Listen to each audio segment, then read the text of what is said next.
The United States didn't just cross a line. It picked the line up, used it as a jump rope, and told the entire Western Hemisphere to relax. This is for your safety. Because when a superpower grabs a foreign president and calls it de-escalation, that's not foreign policy. That's a Netflix pitch. And right now, America's neighbors, from Mexico to Colombia to Brazil to the Caribbean, are staring at Washington the way you stare at a friend who just punched a wall and said, "I needed to release negative energy." So here's what just happened in the neighborhood. Russia and China dragged this mess into the UN Security Council like parents called into a school after a fight. They accused the United States of violating Venezuela's sovereignty, attempting regime change, and undermining the UN Charter. Translation for the Western Hemisphere? Are we now living in a world where the strongest country can just take your president? Because in Latin America, this question is not academic. This region doesn't hear US intervention the way Europe hears it. Europe hears strategy. Latin America hears Season 2. Coups, blockades, sanctions, proxy wars, advisors, stabilization, security assistance, different branding, same receipts. Washington says this didn't start yesterday. They point back to 2019. Sanctions, financial isolation, oil restrictions, asset freezes. The plan was simple. Squeeze the Venezuelan economy so hard that politics would fall out.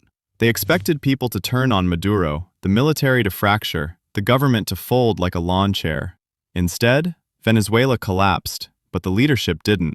So the US tried intermediaries, back-channel talks, political exit guarantees. They waited. Nothing happened. So now they're saying, we exhausted peaceful options, which is like setting someone's house on fire, waiting for them to apologize, and when they don't, claiming moral exhaustion. And here's the part Latin America hears very clearly. Sanctions are called peaceful, but refugees are not. Hospitals collapsing is not. Currency implosions are not. Colombia, Brazil, the Caribbean states, Central America, these aren't abstract observers. These are the countries that absorbed the Venezuelan collapse. Millions of refugees, labor markets strained, housing shortages, political tension, crime narratives, xenophobia spikes. So yes, Maduro is unpopular, but instability is worse. And nothing destabilizes a region faster than the message. Your sovereignty is conditional. Washington's legal shield is Article 51 of the UN Charter, self-defense. Their claim? Venezuela is a narco-state. Drug trafficking kills Americans. Maduro enables it, therefore, self-defense. Which sounds tidy until you stretch it even slightly. Because under that logic, Mexico could arrest US gun manufacturers. Colombia could detain cartel bankers in Miami. The Caribbean could seize shipping executives. Brazil could extradite half of Wall Street for environmental damage.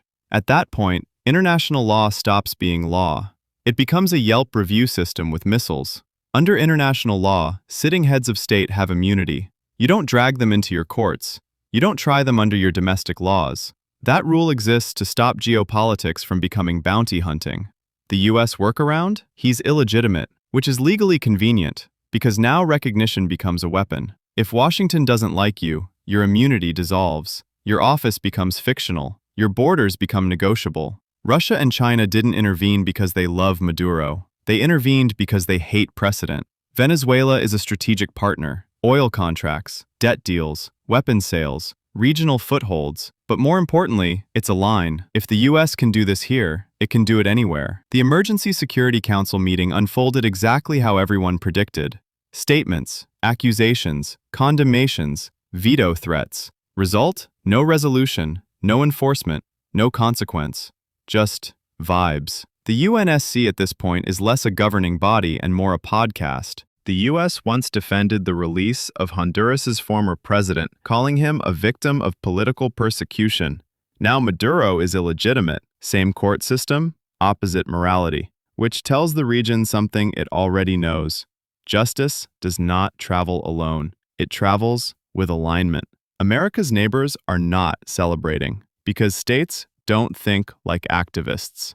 States think like homeowners. And nothing scares a homeowner like watching police kick in the wrong door, because tomorrow it might be yours. Hovering over all of this is petroleum. Venezuela holds the largest proven oil reserves on Earth, which means no geopolitical conversation about Venezuela is ever just about Venezuela. Oil doesn't cause every intervention. but it attends every meeting. A Latin American president in a U.S. courtroom is not a neutral image. Whether Maduro is guilty or not becomes secondary. The image speaks, and the image says, this hemisphere still has a center. In the U.S., this story is framed as justice. In Latin America, it's framed as familiarity, because this region remembers being the testing ground, where doctrines debut, where excuses are rehearsed, where temporary stays permanent. If you want more breakdowns where global politics gets treated less like a Marvel movie and more like the dark comedy it actually is, hit subscribe and share for your safety,